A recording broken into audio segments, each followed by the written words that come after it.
গোপন ইবাদতের বড় দাম রে ভাই, বড় দাম।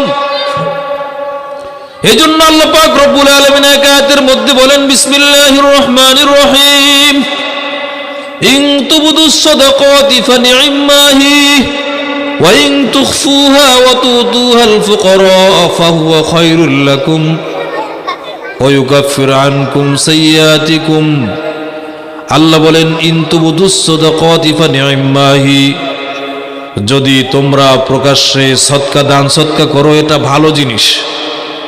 মানুষকে দেখিয়ে দেখিয়ে যদি দান করো, সাদাকা করো, এটা ভালো জিনিস, খারাপ জিনিস নয়। যদি তার মধ্যে রিয়া না থাকে, লৌকিকতা না থাকে, দানশীলতার এই উপাধি পাওয়ার আকাঙ্ক্ষা না থাকে, তাহলে ওই দানটা ভালো। তবে ওয়াইন তুখফুহা ওয়া তুতুল ফুকারা ফাহুয়া খায়রুল লাকুম, যদি তোমরা গোপনে দান করো এবং